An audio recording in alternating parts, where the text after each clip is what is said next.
Yang pertama tentang muktamar di Iran. Muktamar Palestin. Bukan muktamar mazhab Sunni Syiah. Muktamar Palestin. Ia dihadiri oleh wakil-wakil bergerakan Islam dan negara-negara umat Islam. Hadir, dan satu slot tu duta Malaysia pun nanti. Jadi Syiah lah dia. Tidak. Kita bincang tentang Palestin, tentang Baitul Maqdis. Kerana hari ini tidak ada negara yang berani melawan mereka ni, mereka Iran, dia Syiah. Jadi Sunni tak berani. Dan kita kena faham sedikit tentang latar belakang gerakan Islam sedunia. Bila jatuhnya khilafah Uthmaniyah di awal abad yang lalu, muncul seorang mujaddid Jamaluddin Al-Afghani yang asal dia daripada Afghanistan. Dibuang ke Iran, dibuang ke India, dibuang ke Mesir. Masa di Iran, dia melahirkan anak-anak murid dia di Iran. Di India, melahirkan murid-murid dia di India. Bila dibuang ke Mesir, melahirkan murid-murid dia di Mesir. Di Iran munculnya Ayatullah Kashani, pemimpin gerakan Islam di Iran. Dia mati, lahirnya Khomeini, anak murid dia, Nawab Safawi, pemimpin Harakah Islamiyah, untuk mengembalikan semula kekuasaan umat Islam tanpa mengira mazhab. Asalnya begitu, kena faham. Di India munculnya Maududi dan lain-lain, hasil murid-murid Jamaluddin Al-Afghani. Di Mesir Muhammad Abduh, Rasyid Ridha, dan muncul Hasan Al-Banna mencetuskan gerakan Islam di Mesir. Di Asia Tenggara juga ada yang belajar India, belajar Mesir, balik. Maka muncullah kumpulan-kumpulan Islam di seluruh dunia. Tanpa mengira mazhab, asalnya begitu. Yang laga-laga mazhab ni penjajah. Dan kita kena faham, dalam Islam ni, akidah ada mazhab, politik ada mazhab, fiqh ada mazhab, tasawuf ada mazhab. Ada mazhab dia. Akidah saya sebut tadi, mazhab salaf, Asy'ariyah, Maturidiyah. Fiqh Syafi'i, Hanafi, Hambali, Maliki, Zahiri dan lain-lain. Politik Ahli Sunnah, Syiah dan Khawarij. Ini mazhab politik. Asalnya begitu, mazhab politik. Tasawuf, tarikat, macam-macam tarikat. Ini cabang dia. Kemudian politik ni pula berlaku tindah menindah antara satu sama lain. Bila naik Amawiyah, dia menekan Ahlul Bait. Ahlul Bait ni bukan semua Syiah. Bukan semua Syiah. Sebahagiannya adalah Ahli Sunnah. Guru para imam-imam mazhab. Kita kena sudah hentam Syiah, mereka itu tak boleh. Ada yang Syiah politik saja, fiqhnya tidak. Itu kena faham. Kemudian bila berlaku tekanan, menyebabkan berlakunya penghijrahan, belajar sendiri, timbul berpuluh-puluh mazhab. Syiah puluh mazhab, Khawarij puluh mazhab, bukan satu mazhab. Ahli Sunnah pun banyak mazhab dia. Dan ada mazhab yang ada kitab-kitab fiqh dia sendiri, kitab akidah dia sendiri. Mazhab yang ada kitab fiqh ialah mazhab Syafi'i, Hanafi, Hambali, Maliki, Zahiri. Khawarij mazhab Ibadhi, ada kitab fiqh dia. Kemudian Syiah, Zaidiyah dengan Imamiyah, ini ada kitab fiqh dia. Dan ulama-ulama mengkaji kitab fiqh itu. Dengan sebab itu, fahaman-fahaman ini ada dalam kitab-kitab tafsir dan kitab-kitab hadis. Tak dinafikan. Ada mereka yang sesat.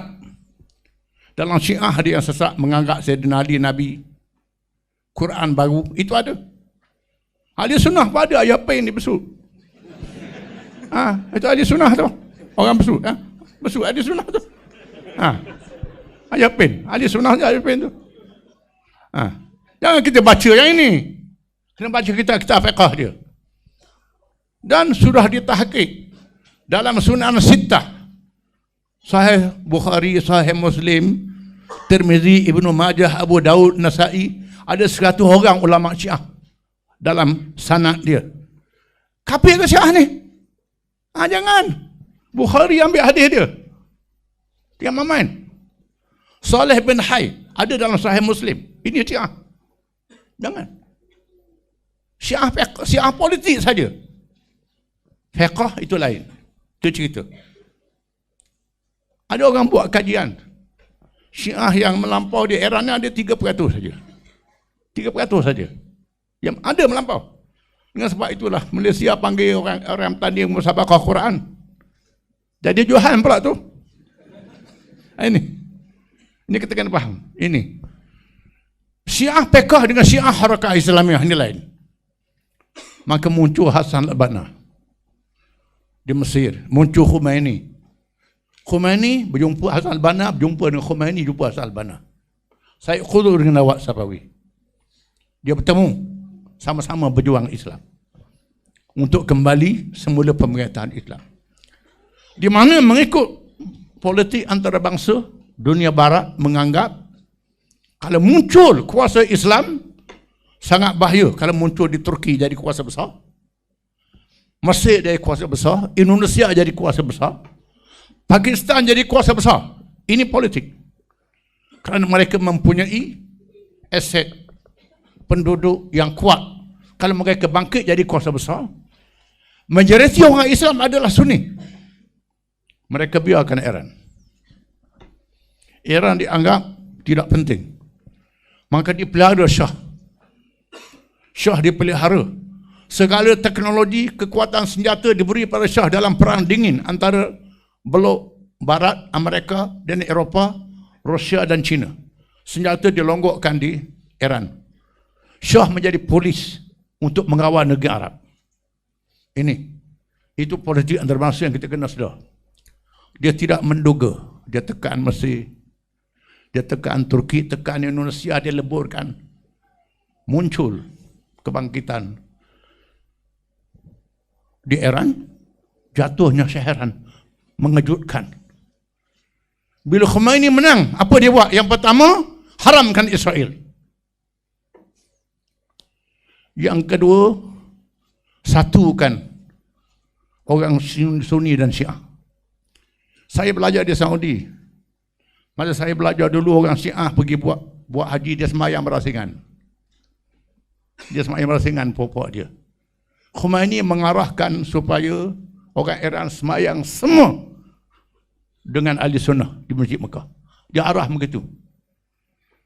Kemudian masih ada ulama-ulama Syiah yang mencaci sahabat, mencaci isteri Nabi. Khamenei yang ganti Khomeini bagi fatwa haram caci sahabat dan caci isteri-isteri Nabi, dan dia bertindak terhadap orang yang mencaci sahabat ini. Ini tak disiarkan. Tak disiarkan. Sekarang bila dia bangkit, maka saya menghadiri persidangan antarabangsa di Turki. Almarhum Najmuddin Arbakan mengatakan, kalau kamu mahu lawan Israel, kamu mahu lawan kuasa-kuasa barat, Amerika dan sekutunya yang bergabung dengan Israel, kamu kena cari lawan dia. Siapa lawan dia? China, Rusia dan Venezuela, Korea Utara. Dia kafir, kita lain. Dari segi strategi politik, kita cari lawan dia untuk lawan kuasa yang lebih besar. Maka beberapa negara mengambil pendekatan. Malaysia tak berani. Negara kecil, ada yang tak boleh. Amerika sangat kuat. Iran mengambil pendekatan ini dan terus berjaya memajukan teknologi dia. Sehingga teknologi dia mengatasi teknologi barat. Sekarang ni teknologi roket, pertanian, segala-galanya mengatasi, boleh lawan dengan barat.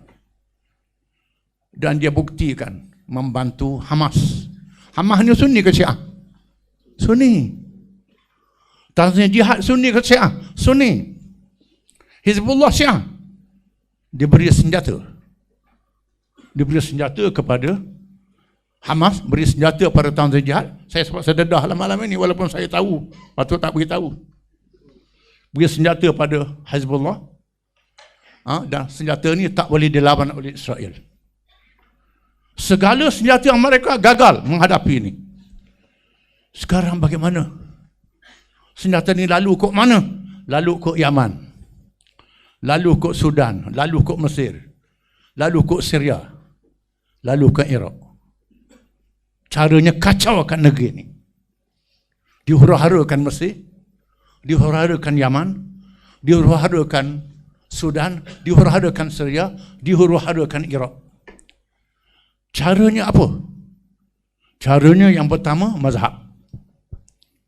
Kata Kissinger, kata Gondolaras, Sunni kena lawan Syiah. Maka kami sanggup tolong. Maka bangkitlah gerakan untuk lawan Syiah di Syria. Lawan Syiah ni, lawan Kurdis. Kalau tak ada Syiah, lawan Kurdis. Lawan. Sanggup bagi senjata untuk mencetuskan peperangan proksi ataupun al-harbul wakala. Saya terpaksa bercakap politik antarabangsa sikit. Perang menjadi wakil dengan mereka membekal-bekalkan senjata kepada ini, termasuk di Afghanistan. Mereka yang buat Taliban, mereka yang buat ISIS, mereka yang bagi senjata. Ada anak-anak muda kita yang gila-gila nak berjihad ni pergi. Boleh pistol, boleh senapang, M16 suka sangat. Cukup dah. Boleh kereta kebal. Amerika punya senjata apa? Roket Tomahawk macam-macam nama. Boleh tembak 2,000 km. Boleh tembak 5,000 km. Boleh tembak ini. Taliban di Afghanistan tujuannya untuk sekat mujahidin, menubuhkan negara Islam. Taliban bangkit. Taliban ni Taliban budak-budak pondok. Mana Taliban ni? Budak-budak pondok yang tak mengaji tinggi. Semangat tinggi. Dia beri senjata, suka sangat. Maka lawan Taliban dengan mujahidin, menang Taliban. Bila Taliban tidak berfungsi lagi, dia hantar roket berkapal. Hantar. Hapuskan Taliban. Dia ambil alih lasik orang dia.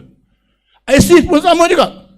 Bila habis peranan dia, bunuh Baghdadi. Bunuh ni. Letakkan orang dia. Sekarang ada tentera Amerika di sepadan Iraq dan Syria kerana dia kawasan minyak di situ. Ini strategi. Kalau Israel tak selamat, di sini ada kedudukan dia untuk selamatkan Israel. Ini kita kena faham dari segi kedudukan antarabangsa. Caranya ialah gunakan kaedah Sunni lawan Syiah. Bila berlaku Perang Teluk yang pertama, Saddam menyerang Iraq di masa itu. Saya mendengar interview Duta Iraq di Tehran oleh TV Rusia. Saya dengar TV antarabangsa ni. Sekarang ni ada internet. Interview antara TV Rusia dengan Duta Iran di zaman Shah. Mereka membuat ramalan revolusi Islam di Iran akan menjatuhkan Shah. Mesti cari penyelesaian untuk selamatkan keadaan. Kalau di Mesir mereka berjaya kalahkan Ikhwan dengan tentera. Negeri lain gunakan tentera untuk sapu Ikhwan. Di Iran macam mana nak buat? Gunakan komunis. Gunakan tentera. Tetapi orang Iran ni dia cerdik. Cerdik orang Iran ni. Baru dia Syiah, memang dia bijak orang Iran ni. Dia bijak-bijak. Dan sebab itu kalau saya baca surah Jumaah, wa akharuna min dunihim, dan surah Muhammad, dan kaum yang lain yang akan mengganti kamu. Ada hadis dalam kitab tafsir. Sahabat tanya, manhum ya Rasulullah, siapakah mereka? Masa itu Salman Farisi ada dekat Nabi. Nabi kata, innahum min qaumi hadha. Mereka kaum ini. Lau kana ad-din bis suraya lanalahu rijal min al-furs. Kalau agama tu di Parsi, golongan ini akan menegakkan agama. Ini Nabi sebut dalam hadis. Kemudian balik pada temu ramah Duta Iraq di Tehran dengan TV Rusia. Kami perlu mencari orang yang sanggup menyerang Iran kalau berlaku revolusi Islam. Iraq lah yang paling sesuai. Jumpa dengan Presiden Ahmad Hassan Al-Bakar, Presiden Iraq di masa itu. Al-Bakar kata, saya tak sanggup. Kalau perang rakyat Iraq menimpa bala dan bencananya, saya tak bersedia. Jumpa Saddam, Saddam kata dia bersedia. Maka dia gulingkan Ahmad Hassan Al-Bakar, dia naikkan Saddam. Revolusi berlaku tahun 79. Lepas itu Rusia menawan Afghanistan. Saya ingat, saya Melayu yang tak lupa. Rusia tu lawan serang Afghanistan. Kemudian Saddam menyerang Iraq. Semua negara Arab menyokong, sokong Saddam. Ini bahaya Syiah. Ini bahaya Syiah. Serang, walaupun Khomeini kata kita lawan Israel, hentikan mazhab, lawan Israel, hentikan mazhab. Kita ini bahaya Syiah. Serang. Oleh kerana senjata mereka banyak tu, logok banyak sana. Dan orang Iran ni berani, sanggup mati. Senjata banyak, gagal. Saddam Hussein guna senjata untuk serang Kuwait, untuk dapat minyak banyak lagi. Akhirnya Saddam Hussein dihapuskan. Masa itu kita menyokong Iran. PAH menyokong Iran. Rakan-rakan Arab kata, ini Syiah, PAH jadi Syiah. Tidak, bukan Syiah. Ini percaturan politik yang kita faham. Tidak, percaturan politik yang kita faham. Saya pergi ke Geneva, berjumpa dengan Dr. Syed Ramadan menantu asal Lebanon. Beliau mengatakan, saya sebagai seorang tua yang faham politik, saya sangat sedih bila rakan-rakan daripada Ikhwan menyokong Saddam. Pergi muktamar di Saudi, Saudi bagi bit Samsonite satu seorang, terus Syiah kafir dapat satu bit Samsonite. Dia kata kat saya, berapa harga bit tu saya tak tahu lah. Dapat itu je. Jadi kami ada sikap kami sendiri dalam masalah ini. Kemudian bila Saddam menyerang Kuwait, mereka menyerang Saddam. Masa itu kami menyokong Saddam kerana lawan Amerika. Ini politik. Kita tak setuju campur tangan Amerika. Tak setuju. Dan kami buat rombongan. Pimpinan gerakan Islam buat rombongan, saya ikut rombongan itu. Berjumpa dengan Saddam, berjumpa dengan Ayatollah Khamenei, Rafsanjani, berjumpa dengan Raja Fahad, jumpa Raja Hussein, berjumpa dengan raja-raja, jumpa dengan Awad Sarif, minta jangan undang Amerika datang. Selesaikan sendiri masalah kita, masalah umat, bukan jemput asing. Jangan begitu. Ini. Saya pergi ke Saudi, saya masih ingat lagi. Mari seorang pensyarah, tak boleh sebut nama dia lah. Pensyarah orang akademik lah. Dia mengiringi saya melawat Saudi. Dia kata, Ustaz, kita mestilah kena minta Amerika tolong untuk lawan Saddam. Saddam ni bahaya sekarang. Saya kata, kalau kita mengaji ilmu fiqh lah, kalau pencuri datang nak masuk rumah kita, kita tak mampu nak lawan, ada jagaan sebelah tu Yahudi. Kita minta tolong jaran Yahudi ni untuk lawan pencuri ni. Apa salahnya nak lawan pencuri masuk rumah kita? Saya kata, kamu minta tolong dengan perampok. Nak lawan pencuri, perampok datang. Saya kata begitu. Panggil perampok, itu salah, lebih bahaya lagi. Ini tidak boleh. Tapi mereka tak dengar cakap. Tak dengar. Berlakulah. Iraq dimusnahkan, Saddam dibunuh, hancur lebur mereka cabut tangan sehingga hari ini. Kemudian cetuskan huru-hara di Syria, cetuskan huru-hara di sini, huru-hara di sana. Saya dilantik menjadi naib Presiden Persatuan Ulama. Dilantik, saya tak hati mesyuarat, tak hati muktamar, pakai telefon je. Ustaz, terimalah jawatan ni. Saya kata boleh terima. Saya bersalah. Carilah orang yang layak. Ustaz, tak apa, saya terima. Saya terima jawatan ni. Saya terima jawatan ni. Kemudian bila saya pergi ke Iran, ulama-ulama Arab ni tak setuju saya pergi ke Iran. Tak setuju. Iran dan Syiah. Tetapi orang-orang Sunni di Iran minta saya pergi. Orang-orang Sunni di Iran. Ada 30% orang Sunni di Iran. kebetulan pilihan raya di Iran, jadi ceramah dah, panjang. Pilihan raya di Iran, memenangkan Hasan Rouhani 30% Sunni ni. Jadi undi penentu, menang dia. Ustaz kena pergilah ke Iran. Saya pergi ke Iran, lalu rakan-rakan dalam satu ulama, mengapa pergi hadir di muktamar Syiah? Bukan masalah Syiah, ini masalah politik. Yang saya faham, ini masalah politik, kena begitu, tak boleh. Di masa itu Qatar menolong untuk membantu perang di Syria. Qatar menolong, Turki juga menolong. Ini kerana Sunni Syiah. Bila tentera nak guling Erdogan, didapati Amerika di belakang, beberapa negara Arab di belakang, Erdogan pun paling tadah, tidak lagi mendukung apa yang berlaku ni. Qatar juga sokong Turki berbaik dengan Iran. Jadi begitu. Rupanya begitu. Ini politik. Balik pada muktamar yang saya sebut tadi. Sebahagian besar yang hadir muktamar itu ialah pejuang-pejuang Palestin. Bahkan pemimpin Palestin untuk nak beritahu Ismail Haniyah terpaksa daripada Gaza pergi ke Mesir nak minta visa, nak pergi muktamar ni. Biarlah Mesir marah pun, saya nak dedah. Dia menetapkan syarat, awak boleh keluar tapi jangan pergi Qatar, jangan pergi Iran, jangan pergi Turki. Tak nak pergi mana? Semua negara lain kalau pergi kena tangkap.